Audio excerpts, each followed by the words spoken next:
on food. And so as a result, they're not getting the nutrients necessary and are eating highly processed foods that are kind of actually causing obesity and diabetes and some of these really negative health effects.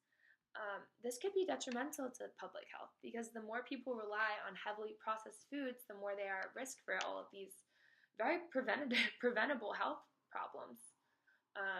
So even not looking at larger health impacts such as like cancer or diabetes, a poor diet that doesn't give the individual all the necessary nutrients that they need can result in like just being overweight or constipation, mental exhaustion, and kind of low energy levels in general, which may make it difficult for a person to get through an entire workday even.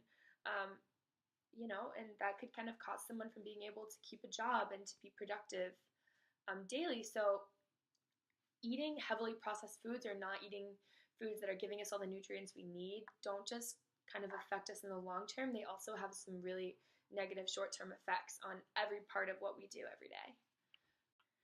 So the video lectures discuss an example of people who choose whether or not to vaccinate their children, which I thought was a really kind of useful example in this case. So vaccination is done both for the individual and individual protection, but also kind of for the public. So if your child isn't vaccinated and goes like to a playground, for example, they could pass a very preventable disease or illness to another child or another person relatively easily.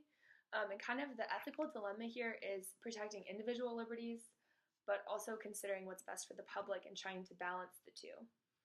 In this case, the threat of potentially bringing a fatal preventable disease back because an individual decision to not vaccinate a child is unethical, and the public good kind of trumps an individual right to choose, as they're putting the public at a much greater risk. Actually, more related to food, an extreme extension of this particular line of reasoning can be found in a recent article in the American Journal of Public Health. And the authors actually point out the cost of obesity to the nation's fuel bills, which I thought was interesting. So actually, according to the authors, they say that the obese consume a substantial fraction of the nation's fossil fuels because of the excess food they consume. And this excess food consumption is costly to society because as much as 1/4 of the nation's food bill is based on fuel costs in general. So this actually is a cost to everyone. This is a cost to society, and it's a cost on the economy.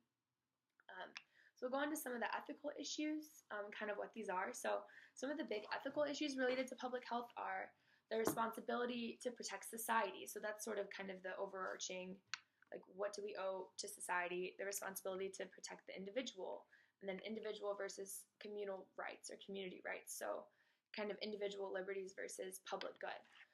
Government responsibility and corporate responsibility are also really big in this. The government does have a pretty big hand in public health and related to food production. And corporations as well, obviously, as they are the ones producing food. The right to safe food and water, that was written verbatim by the UN. They actually wrote it in a declaration, and so that's kind of like that is a basic liberty, that is a human right. Personal responsibility to grow healthy food and have access to clean water, quality of available food and water, kind of the freedom of choice, so this goes back to individual liberty, and then acting versus not acting on things. So the reason people kind of hold these values or follow these norms and values and kind of hold them to high standards is because this is how our food is produced. This is kind of the state of this is the future for us. So that's kind of a big thing as well. And then we'll go on to some social, So some implications of failure to follow some of these norms are detrimental to public health. So not abiding by these can cause long-term health effects and kind of create a cycle of negative health effects and kind of give industries and the food production industry sort of a lot of power to kind of continue to produce food in unethical ways and can be really harmful to our health. So kind of some social issues, injustice of public health. So some social issues are, in general, are just hunger and poverty in relation to food industry. So we kind of talked earlier about how processing food and highly processed foods really do help some less developed countries and people that have less access to food.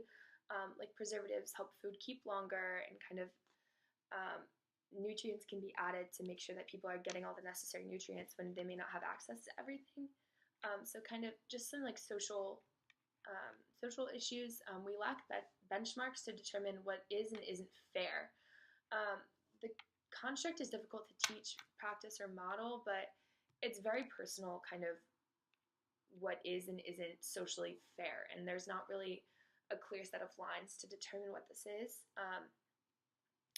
So it kind of means that there is a collective responsibility in some ways. So it's sort of different.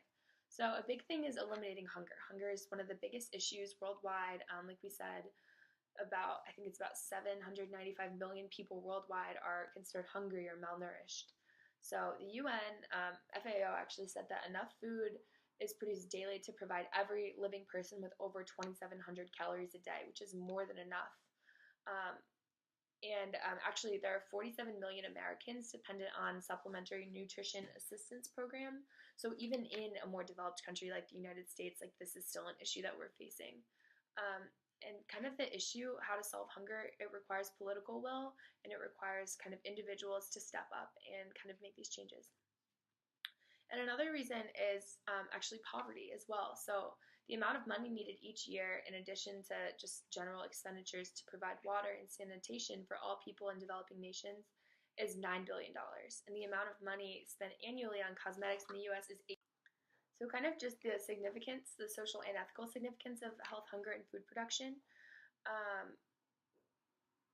Basically, as we've kind of touched on this throughout the video, there's a lot of social and ethical implications kind of going along with this. And sort of we have a responsibility to future generations by making them safe and provided for, but mainly educating them on kind of what highly processed foods are doing to our bodies long term and even short term. And a lot of people don't know, which is kind of a big thing. And kind of going into just government regulation, there could definitely be more regulation when it comes to food production, particularly in the meat industry. There are actually laws currently in place saying that journalists and people cannot come into a meat production factory and take photos of the way our food is produced. And that's actually a law. That's a national law kind of to protect the agricultural industry. But the government funds industries such as the FDA that do a better job of keeping an eye on the food industry. There can definitely be more regulation on their part. For example, a journalist should be able to go into a meatpacking industry, take a photo, and then put it in a newspaper, and it shouldn't be a scandal. It shouldn't horrify us as consumers. This is kind of how cooperation and group action affects public health. So at the end of Food Inc., there was actually a call to action, and the average consumer doesn't feel very powerful, is the overarching theme. But it's actually the opposite, because when we buy our food, we're voting for local or not, or organic or not. So we kind of have a choice every day when we go to the store, when we're making decisions. So actually, individual consumers changed the biggest retailers' milk options to now offer organic, which was Walmart. A good example of consumers striving to make change and being successful is the tobacco industry. It had huge control over public policy and is actually kind of the perfect model for how an industry's irresponsible behavior was changed due to public action and kind of lobbying against that particular industry. And the food industry will deliver to the marketplace what the marketplace demands. So if we as consumers are demanding good, wholesome food, we're going to get it. It just kind of takes some resilience. So what we need to do now, and kind of what would happen if we don't act on this immediately. So now, really, the biggest thing is education. We need to educate our families and our peers about the food production industry and exactly what's going into our bodies and how we are buying food. It's our responsibility to make positive changes in the food industry in relation to our health and to the health of future generations. And if we don't take the necessary steps, then things like diabetes, high cholesterol, obesity, and even some cancer rates will continue to rise. And the food industry will continue to find shortcuts to make production quicker and more cost effective, but potentially more harmful to us. So if we don't kind of make these changes now, then nothing's going to change. So just kind of to conclude everything, summarize. So we can say, kind of in conclusion, we can say that processed foods have many positive impacts on feeding growing populations, for low costs, particularly in developing countries, as stated in the American Journal for Clinical Nutrition. But the harm of highly processed foods kind of outweighs the benefits. The risk of long-term negative health effects associated with high levels of sucrose, cholesterol, saturated and trans fats in processed foods pose too many dangers to human health, and particularly when discussing diabetes and obesity. And actually, the article, Big Food, Food Systems, and Global Health suggests that to promote health, industry would need to make and market healthier foods. So kind of as to shift consumption away from highly processed unhealthy foods. And actually, healthier foods are inherently less profitable, but the only way the industry could preserve profit is either to undermine public health attempts and tax unhealthy foods, or to kind of regulate and get people to eat more healthy food while continuing to kind of profit off of these unhealthy foods. So though it's a higher cost of production, kind of if the industry as a whole makes a shift, then things will be different. And neither really are desirable from a nutritional standpoint. Ideal, obviously, is that healthy, not processed foods are going to be the cheapest. And there is kind of a lot of research going into that to see like ways to make more sustainable agriculture and things like that better. So kind of public health professionals kind of have to recognize that big food's influence on global food systems is a problem, and do what they need to do to reach a consensus about how to engage critically and kind of how to make it worth it for big food to make that shift from heavily processed foods. And then I'll just go into kind of like my views and my opinions. So kind of starting from the top, I think highly processed foods have far more negative impacts on human health than non-processed foods. I think that kind of it's our responsibility to educate ourselves and others around us about what's going into our body and why. I think Food Inc. did a really good job about this and kind of started a lot of buzz early on with the food production industry, and kind of even going back into the Industrial Revolution, when that article was published about the meatpacking industry. And it kind of scares people for a little while and gets people to start thinking in the right direction, but we really need to kind of make these long-lasting changes and push the food production industry to make these changes as well, and to sort of shift to more sustainable, organic, and local food production. For global health and hunger, I think that the wastefulness kind of in more developed countries is outstanding. I think that it's completely unnecessary. The fact that nearly 1 billion people worldwide are going hungry every day just because of wastefulness in developed countries seems ridiculous.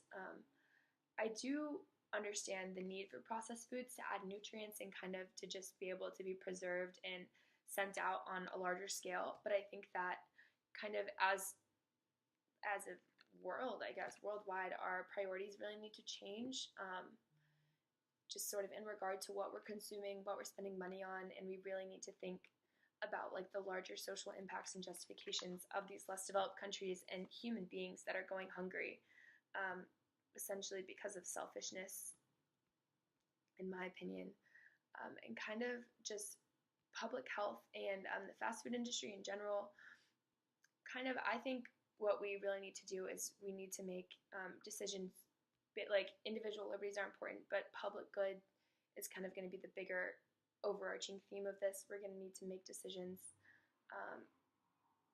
for ourselves and for others around us that are going to be better overall, especially in relation to food and how we're kind of purchasing things and the way that we're doing that. And that is pretty much it.